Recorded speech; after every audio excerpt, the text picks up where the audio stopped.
Boa tarde! Hoje é segunda-feira, dia 6 de janeiro, e nós vamos falar sobre as perspectivas para a nova gestão municipal aqui em Goiânia. E também vamos te contar um pouco sobre os prejuízos que são causados por golpes aplicados pelo Pix. Vem com a gente, o programa está só começando.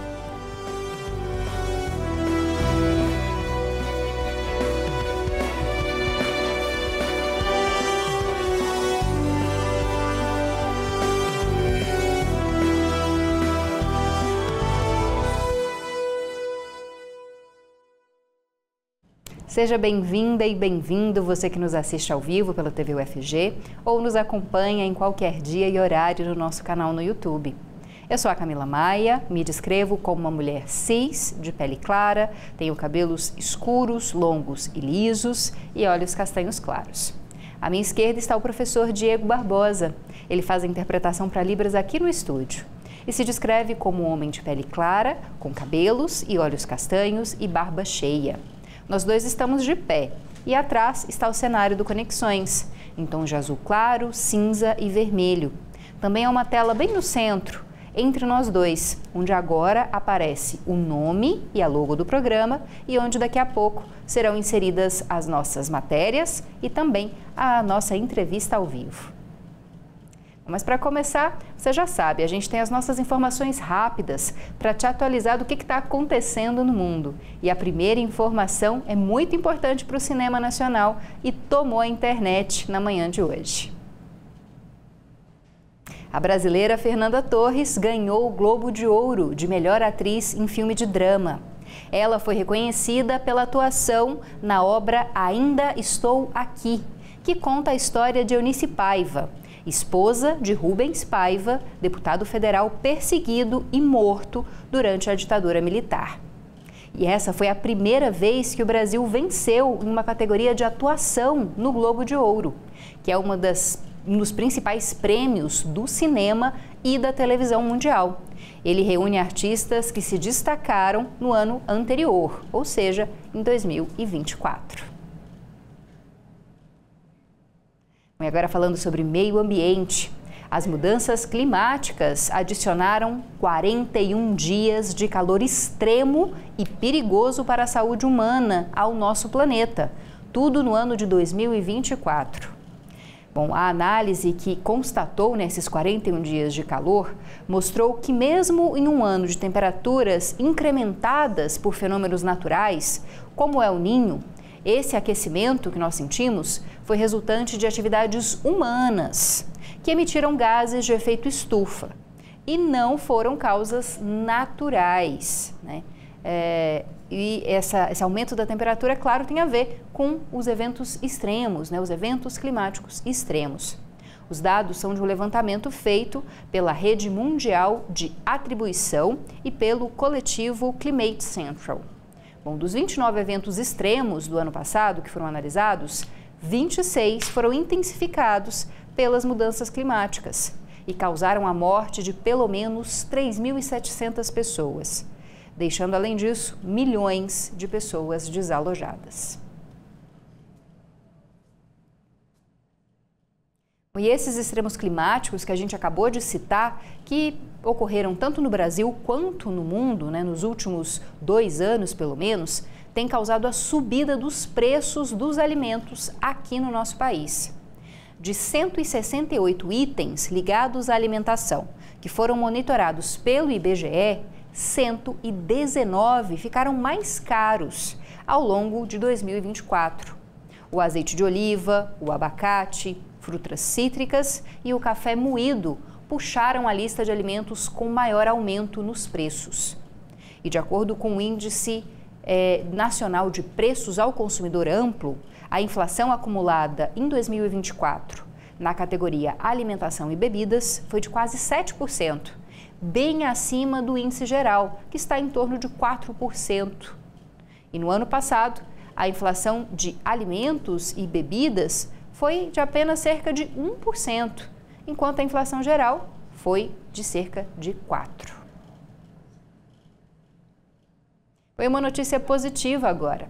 Um estudo preliminar realizado pelo Ministério do Trabalho e Emprego apontou uma redução de 22% no número de crianças e adolescentes envolvidos nas piores formas de trabalho infantil. A redução expressiva ocorreu de 2022 para 2023 e atingiu principalmente a faixa etária entre 5 e 13 anos de idade, um momento em que nenhum tipo de trabalho é permitido, já que crianças e adolescentes nessa idade são mais suscetíveis a agravos à saúde causados pelo trabalho.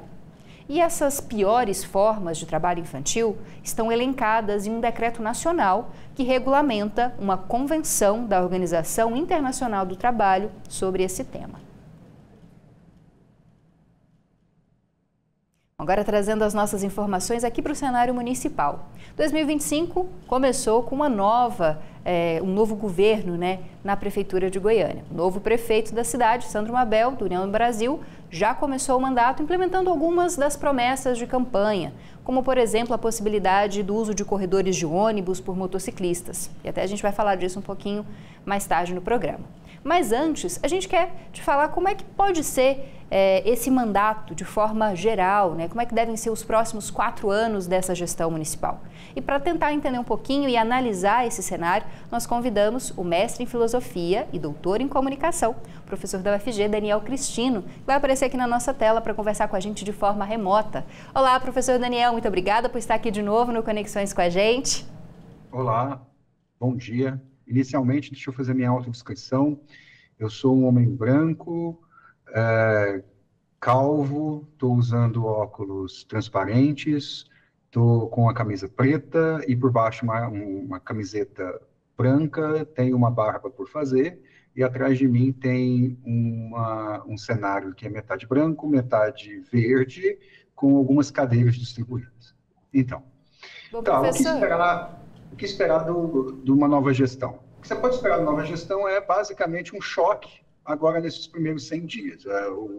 O prefeito já avisou que isso iria acontecer e ele deve intensificar determinados tipos de atividade e soluções agora no início. Ele declarou estado de emergência na saúde e nas contas públicas, então tem muita coisa a ser feita. O estado de emergência cria um determinado espaço institucional para ele poder tomar medidas de modo mais rápido e mais ágil. Ele vai tentar imprimir um tipo de gestão próximo do setor privado, que é o que ele conhece, mesmo sendo a legislação do setor público mais complexa e com uma série de impedimentos para fazer ter o tipo de agilidade administrativa que talvez ele gostaria de ter. E aí você tem alguns desafios que são centrais. O primeiro grande desafio é arrumar a casa depois da gestão terrível do ex-prefeito. Acho que tem muita coisa a ser feita. Goiânia precisa de melhorar muito no que diz respeito a trânsito, no que diz respeito ao ambiente da cidade. A questão do lixo foi uma questão muito discutida nos últimos meses do ano passado, então ela precisa de uma solução muito rápida. A coleta de lixo, a limpeza da cidade, trabalhar o ambiente de convivência e de vivência na própria cidade. Certo? A questão do trânsito sempre se coloca como uma questão problemática, se torna ainda mais. Você tem o problema da expansão imobiliária. Tudo isso vai ter que ser ajustado. Mas, ao que parece, existe um elemento fácil, que é a interlocução que o Sandro já conseguiu com a Câmara de Vereadores, especialmente com o presidente, o Policarpo. Parece que essas questões estão sendo articuladas. Quem está se articulando é a ex-vereadora Sabrina. Então, você tem aí talvez uma articulação política que permita uma facilidade nesses primeiros 100 dias, mas a gente não pode também ficar na ilusão de que as coisas serão resolvidas muito rapidamente. São 4 anos, a complexidade dos problemas é grande, então eu estou supondo que a gente teria efeitos efetivos mesmo lá para o final do primeiro ano, talvez no segundo ano, para você ter uma possibilidade de novos projetos, de grandes expansões, de coisas diferentes para a cidade. Mas se ele conseguir arrumar a casa para que Goiânia funcione um pouco melhor, mais organizada, mais bonita, mais acolhedora para o seu próprio cidadão, já será uma grande vantagem, mas os desafios são grandes. Como você citou, professor, ele vai ter que enfrentar questões complicadas e polêmicas também em relação à gestão da cidade, como o caso da saúde. A gente sabe que, por exemplo, as maternidades e hospitais aqui que até são geridos por outros órgãos, né, como as fundações, estão com dívidas, tiveram várias paralisações, pelo menos no último ano de atendimento, e também há a questão do lixo que o senhor citou, um novo imposto que deve passar a ser cobrado em abril, né, para tentar resolver essa situação, mas ao mesmo tempo tudo muito complicado para a imagem dele frente à população também, né, uma nova cobrança, as pessoas estão sempre pedindo menos impostos, né, e há uma cobrança aí que deve variar de 200 até R$1.000, né, professor? Como é que o senhor acha que isso deve acontecer nos próximos meses? Pois é, a taxa do lixo foi decidida no apagar de luzes da administração passada. O que a prefeitura tem que fazer aí é ser transparente com relação às ações, às justificativas para a taxa, e especialmente tem que ser transparente quanto ao método de cobrança. Porque a taxa do lixo tem um problema. Se você fizer uma cobrança linear, você vai acabar cometendo injustiça de gente que produz mais lixo pagar menos e gente que produz menos lixo pagar mais. Então, você tem que ter um sistema de cobrança da taxa do lixo que seja inteligente e transparente. Taxa do lixo não é uma coisa nova. Teve em várias cidades, Goiânia já teve, já foi retirado, já voltou, certo? Tem em outras grandes cidades a taxa de recolhimento e tratamento do lixo.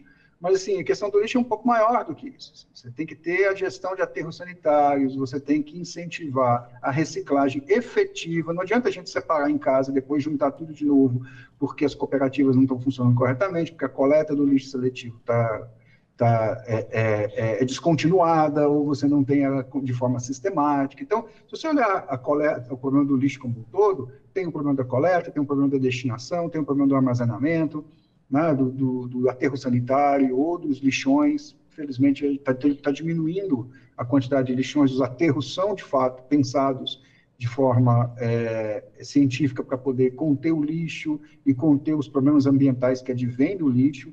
A taxa não vai resolver nada disso, certo? A taxa, na verdade, é um alívio do caixa e ela tem que ser cobrada de forma transparente. Não é preciso conversar, é preciso que ele consiga, né, que a prefeitura consiga dialogar com a imprensa, dialogar com a sociedade e dizer, olha, nós estamos cobrando a taxa, portanto, o motivo é esse, a forma de cálculo é essa, certo? Para que não aconteça, por exemplo, como acontece com as tarifas de ônibus, que a gente nunca sabe claramente qual é a taxa de cálculo, a equação é complexa e você não sabe como aumenta, isso aí, processo de subsídio. Então, se ele for transparente com a taxa do lixo, talvez a população tenha aceite com mais tranquilidade mais esse imposto. Mas, na verdade, o problema do imposto não é nem só o fato de a gente pagar mais do que a gente acha que deve, é porque a gente não recebe o retorno. E, na última gestão da prefeitura, é muito claro para a população que o dinheiro que ela manda, que ela paga do seu imposto, não retorna para ela. Então, se você vai adicionar uma taxa, a resposta é muito simples. O serviço tem que operar de acordo com o que eu estou pagando. E eu acho que isso o Sandro entende muito bem, ele vem dessa área. Então, assim, se a sociedade, se a população de Goiânia vai pagar mais uma taxa, que o lixo seja recolhido sistematicamente, que você tenha a diferenciação para o lixo ambiental, que você tenha o cuidado, que você tenha toda a cadeia do lixo sendo cuidada da forma correta. Eu acho que, obviamente, sanear a Comurg e os processos políticos e problemáticos que tem dentro da Comurg. É o que a gente espera. Não sei se é o que ele vai conseguir fazer. Mas a taxa, especificamente, ele tem que ser transparente, ele tem que ser claro e ele tem que resolver o problema. Aí acho que a população consegue aceitar com mais tranquilidade, embora não com facilidade, mais um imposto para poder cuidar da cidade.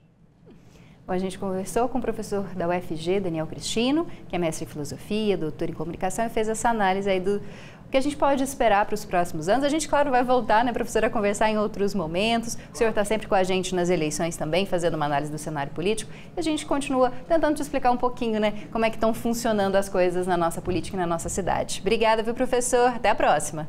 Eu é que agradeço. Até a próxima. Bom, e agora a gente finaliza o bloco com um alerta. Os idosos são as principais vítimas de golpes envolvendo o Pix e também boletos falsos. De acordo com um levantamento que foi divulgado pelo Fórum Brasileiro de Segurança Pública, os valores perdidos por vítimas goianas, ou seja, pessoas que moram aqui no estado, são maiores do que aqueles pagos, né, pelas vítimas de forma nacional. Olha que interessante esse dado. A gente confere mais informações agora. Exatamente, em Goiás, o prejuízo por vítima gira em torno de R$ 2.500. Esse valor é maior do que a média nacional de R$ 2.000 por golpe, envolvendo Pix e boletos falsos. Bom, vou me apresentar para o nosso público cego de baixa visão. Meu nome é Janaína de Oliveira, sou uma mulher negra de pele clara, tenho olhos castanhos, meus cabelos são castanhos, cacheados e hoje estão presos em um coque. Seguindo, essas informações são de um levantamento do Fórum Brasileiro de Segurança Pública. O estudo indica que a maioria das fraudes que envolvem idosos começam em conversas no WhatsApp. Isso porque os golpistas fingem ser alguém próximo da pessoa enganada. Mas vários motivos podem fazer com que o valor perdido seja ainda maior. Um dos fatores destacados pelo estudo envolve a classe social da vítima. É que, em média, pessoas das classes A e B perdem mais de R$ 6.000 por golpe. Já a parcela da população que faz parte da classe C perde cerca de R$ 5.000. Além disso, para as classes D e E, a média registrada é de R$ 1.500. O levantamento também indica que os idosos têm 4 vezes mais chances de cair em fraudes do que jovens de 18 a 24 anos. Só nos primeiros 6 meses de 2024, o Banco Central analisou 5.000 denúncias de todo o país. A recomendação das autoridades é de desconfiar sempre, registrar um boletim de ocorrência e procurar ajuda em uma delegacia. É com vocês.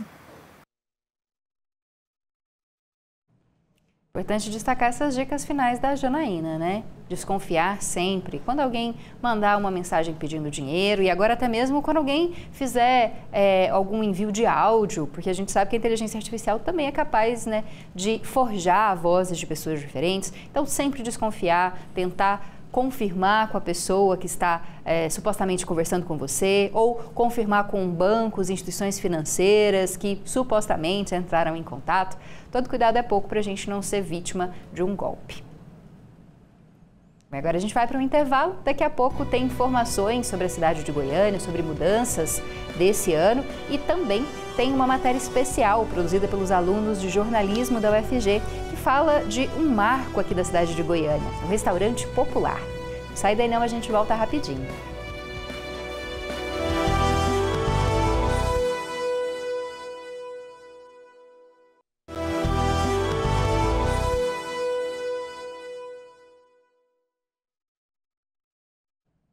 Voltamos com conexões dessa segunda-feira. Agora a gente volta a falar sobre as mudanças aqui em Goiânia. Como a gente antecipou durante a entrevista, agora os motociclistas podem utilizar 5 corredores de ônibus aqui em Goiânia. Essa liberação foi anunciada pelo prefeito Sandro Mabel e vale a partir de hoje, segunda-feira. As avenidas liberadas, para esse tráfego dos motociclistas pela linha de ônibus são a T63, a T7, a T9, a 85, a Avenida Universitária, ou Rua 10, e também a Assis Chateaubriand. Já os corredores exclusivos do Eixo Anhanguera e do BRT continuam restritos ao transporte coletivo, ou seja, aos ônibus. Isso quer dizer que os motoristas, os motociclistas não podem usar essas faixas, apenas as outras faixas preferenciais de ônibus. Essa iniciativa é parte de um esforço para tentar melhorar o fluxo dos veículos no trânsito aqui da capital. E segundo a Prefeitura, a medida será acompanhada de perto para garantir a eficácia. E também para verificar se é necessário realizar algum ajuste. A liberação será também acompanhada de campanhas educativas para conscientizar os condutores sobre o uso responsável e seguro desse novo espaço compartilhado entre os ônibus e as motocicletas. Bom, e esse ano começa também com uma nova regra para as autoescolas goianas. Aquelas que aprovarem menos de 60% dos alunos serão fiscalizadas de perto, mas desde que o problema seja identificado por 3 meses seguidos. Bom, o Detran de Goiás deve notificar e convidar a autoescola, que não aprovar mais de 60% dos alunos, para apresentar propostas de melhoria. Se esse índice de aprovação em provas de direção continuar baixo, elas podem ser descredenciadas. O Goiás possui mais de 600 autoescolas e dessas, 203 não têm atingido a porcentagem mínima de aprovação no último ano. Bom, agora a gente vai encerrar de uma forma positiva, falando de cultura, de culinária. A gente vai te mostrar um lugar marcante para a cultura goianiense. O Restaurante Popular, que fica no centro da nossa capital. Você já foi lá, conhece? Se não conhece ainda, confira a nossa matéria.